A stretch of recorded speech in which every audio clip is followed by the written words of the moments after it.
All right, everybody, and welcome back. You've reached Module 7, and you know what? If they're watching this module, hopefully they got the offer. Yeah, congratulations. This is huge. So this is the module where we talk about not only celebrating the fact that you got the offer, but I know a question on a lot of people's minds. Like, how do I accept? What if I'm not going to accept? And how can I get paid? Because I want to get paid. Yep. I'm speaking for y'all, not me. I'm not trying to say I want to get paid now. I mean, that's one of the things you're going to talk about, and you're going to have to get comfortable talking about it in this process. So that's what we're going to dig into in this module. So let's dive in with the first piece. Congrats. Don't overlook the fact of what you went through to get here. Right. I mean, we call it the funnel. So what the funnel is you start out as a recruiter evaluating a whole lot of candidates at the top, then you phone screen a few come to in person, and then you get one come to offer. And so you are at the end of the funnel, which is amazing. Yeah, I mean, it's like Hollywood, really, because people go out and audition in Hollywood, and same thing. It goes from 1,000 people to 25 people to we pick 2 that go to this, and they're both amazing and incredible. The reality is one opening. Yeah. So if you get an offer, never overlook the fact that, especially in 2013, it's an accomplishment. Something to be extremely proud of.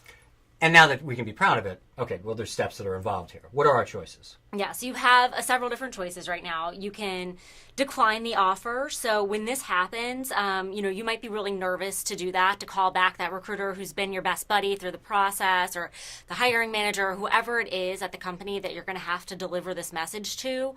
But you do it in the same way that you've been interacting with them through this process. So you're so grateful for this opportunity. Thank you so much for this generous offer. I would acknowledge that. Right. Even if you thought maybe this wasn't an offer that you wanted, I would acknowledge that to them. And then it's just, unfortunately, I'm not able to accept your offer at this time. But I always really like when candidates say, I'd love to stay in touch. We can talk about, maybe things down the road, whatever that is, because it just ends it on a really nice note. It's so positive. That's like the nicest decline I've ever heard in my life. Oh. No, I want to capture that. But I think that's right. I think you have to do it the right way. And your career, you hear this soundbite a lot, but it is a marathon, not a sprint. So these are all just steps. And you want good relationships with everybody you hopefully deal with professionally. If you've got to decline, there's a right way to do it. Definitely the wrong way, if we're going to say the wrong way, is to blow it off, is to not get back all of a sudden because if the numbers don't work or you get a better offer or whatever it might be, always be gracious. Absolutely. Other choices. You can accept, which is what recruiters and many times the hiring manager is just hoping. Yeah. Hi, Stu, we'd like to make an offer to you. These are the terms. What do you think? Yeah, and let's go to the next slide because I think we get into we sort of break the it out. acceptance there, and so we talk a little bit about the timing. So if you've gotten an offer, typically what happens is the recruiter will call you and verbally walk you through the offer over the phone first, and then they'll probably give you a time frame to say, we need a response within 24, 48 hours. That's pretty standard, I think, especially for relatively entry-level jobs. Right. And you, of course, want to honor that. So you need to, make your decision within that time. Or in some cases, you may have some other factors that are going on, and you say, I might need a little bit more time. But that's something that needs to be communicated as soon as possible, hopefully, on that phone call even. Yeah, and shoot them straight, as we've said, sort of all through this process, because here's the reality. Most of the time, you should do it within 24 hours, no matter what anybody says. You start looking less interested, at least in the recruiter's mind, and people will make up the reality. They'll make up a story around it. Yeah, and it may be real, it may not be real, but it doesn't matter because they're not going to know if you're not being transparent with them. But on the flip side of that coin, in reality, if you're talented and you have another offer that you're expecting, but it's not for 48 hours, even if it seems painful, be honest with the recruiter and say, look, I really like everything I've heard. It is a place I can see myself. However, there's one other thing I'm considering, and I just want to be transparent. I just want to be honest. And if I'm a recruiter, I am totally comfortable hearing that message because I want you to, really evaluate our opportunity against, maybe even something else. So, and then that's, when you give me the acceptance, I know, this person is so excited about coming to work here. So it may be hard for you to think about delivering that message to the recruiter, the hiring manager, whoever it is you're working with, but it really is, in reality, a great thing. I mean, companies are happy to hear that their candidates are being hotly contested. Right. That's totally right. Because they know we found somebody who's really great. You just got to be cool about it. I would say it's great to be in demand. It's great to have more than one option. But be cool. right? You are not signing for the NBA or the NFL here, right? You know, so keep that in perspective. Always be cool and gracious to everybody in the process. And even if you're a recruiter, because not all of them will be like Amy and say, I'm glad you told me that. Some of them might say, how can you do this to me? We've been working together all this time. Yeah. I knew you were the right one. I've got to know. I'm getting pressure. They may not say that, but we've worked with people who do. Sure. You got to be strong enough to handle that. And, Yeah. you know, if you got to stick to your guns and evaluate, but like with everything is through the offer process, plus and minuses. Because you may say to them, hey, I got another offer pending in 72 hours. And they may say, well, we can't wait. Yeah. So just if you're going to, you know, just be willing to lose it and sort of stand by what you're saying. Yeah. Now, we also have up here on the spot Right. offering. So that's pretty rare. Typically, you know, like we were saying, a recruiter or whoever will call you and extend the offer. However, in some cases, you may complete your interview and then on the way out, the hiring manager or somebody from HR could say, congratulations, we think you're wonderful. We want you to come work here. Here's a job offer. So we've all, you know, seen it kind of every different way. That's pretty rare. But, you know, in that case, what would you recommend someone doing? Obviously, it's rare. It's mainly going to happen if a company's growing really quick and they're trying to compress the time frame. Or the other way is a small company, right? You may be interviewing with a CEO or a founder or somebody who's all of those things, and they just may say, hey, this all sounds great. You on board or not? Yeah. Just be prepared for that. And if you can say yes, if you can be in a position to say yes, even though you may not have all the answers that day, it's okay. We've talked about it through this program. This is the easiest time in your career to say yes. And it's also okay to ask for a little bit of time. Sure. I'm so That's right. excited about this offer. Thank you so much. It's been wonderful going through this process. I'd really love to go home and think about it overnight and then get back to you tomorrow or the next or day. first thing in the morning or Sure. whatever the deal is. Yeah. You know, rarely are they going to say, oh, well, then, you know, if you can't tell us now, Yeah, you know, you're either with us right. or you're not. No, I was going to say you're against us, but Yeah. okay. All right, let's say that you are currently employed. Let's say whether it's an internship or you've already gotten another job, but you do find a job you like more. Mm-hmm. Because there's a right way to do this too. Right.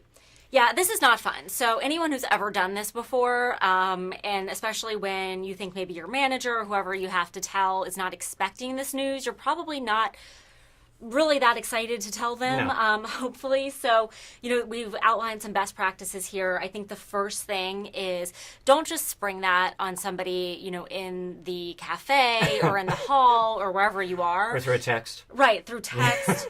Don't do that. Right. I would in advance set up some time with them, so a calendar invite or however you know, typically set up time with your manager, and then let them know face to face and give them that respect. Right. Let them know. Be honest about it. Say, you know, you don't have to necessarily detail where you're going or what's happening, but you can just say, it's been, you know, it sounds like you're saying it's not you, it's me, right? But the reality is there's a respectful way to do it. I've enjoyed my time here.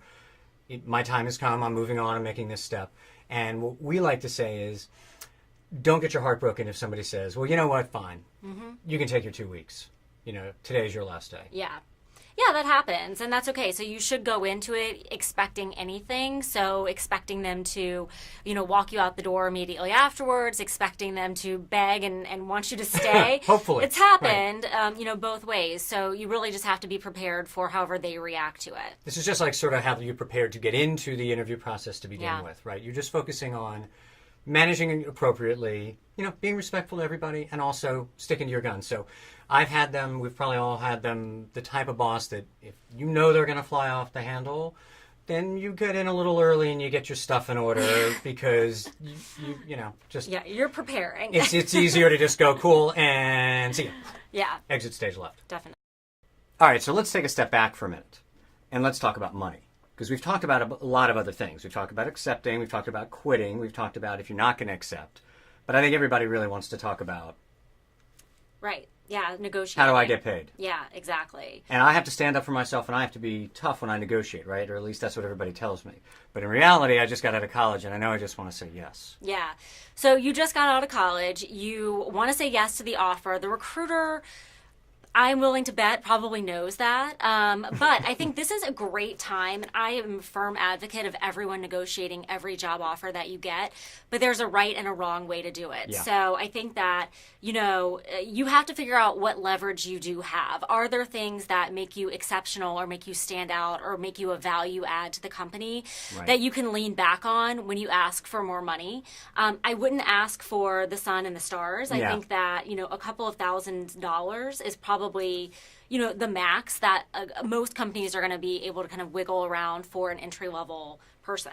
Yeah, and I understand that you want to negotiate, and I understand that there's maybe some ego gets worked in. Well, I know a friend, and they got this or I got that. But you have to. This is about you. This is about the job you're interviewing for, and you want to negotiate. I totally believe that, but I also think you have to be somewhat realistic. If someone's offering you, and let's pick a number to make it easy, $12 an hour, and you say, no, you know what, I have this set of skills, so I'd like $24 an hour. That's twice as much. It's all about being realistic. You're going to have so many opportunities in your career to, build skills. And I really think that that's what you need to be focusing on now. So outside of money and outside of compensation, that's important. But really think about some of the opportunities and things that you're going to be able to do in this position that are going to get you, 3, 4, 5 years down the road when you have a lot more leverage. Because when we talked about that funnel a couple minutes ago, it's really wide at the top. Those are all the people that are competing against you who would say yes for whatever the offered salary is. No, that's right. That's absolutely right. And part of the process is understanding sort of how to pick your battles, so to speak, and also who you're interviewing with. If you're interviewing with a behemoth that is hiring hundreds of people at a time, and you want to make a real case about $1,200 more over the course of 52 weeks, and all the pay periods and taxes and everything, it's like it's not even coffee money. Pick your battles and be smart, because somebody else will say yes. Yeah. And even if you think, well, the worst they're going to do is if I ask for more money, just say, no, we're not going to give you any more. But they'll still give you the offer, but not always. Yeah. And the other thing, too, I've had people coming right out of school or it's their first job who've asked for more money, and they've said, my sister's getting married next month. I need this money to buy a plane ticket home.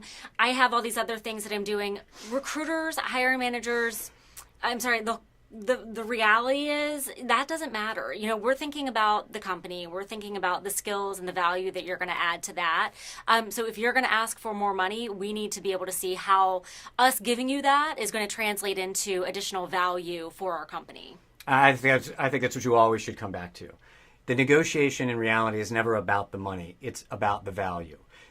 Someone will pay more. We will all pay more for things, right? We always buy brands. Everybody buys name brand products when there may be alternatives. If you have something that's unique and amazing about you, you definitely can demand a little bit more money. But more importantly is to think about opportunities. This is the beginning of your career. Yeah. Not to get too caught up in, but I have to make 30. I've got to make 40. I've got to make 50. Some number based on someone else's definition.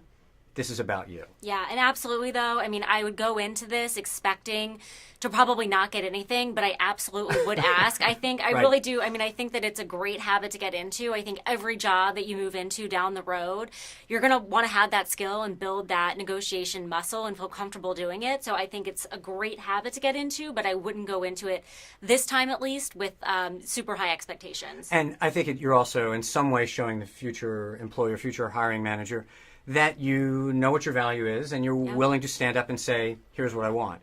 And I would also tell you as your advocate, don't just say yes to things if you really don't want to.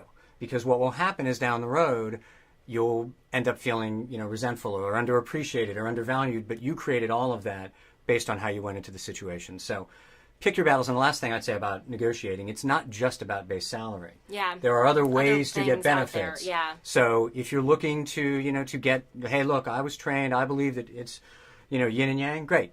Get someone to pay for your cell phone bill. Right. Right. Ask for, a car allowance if you're going to be in the car lot, in the type of business you're in. Ask for some training once a quarter. Signing bonus. Right, yeah. right. Could I get $2,000 up front because I've got to make a move? Right.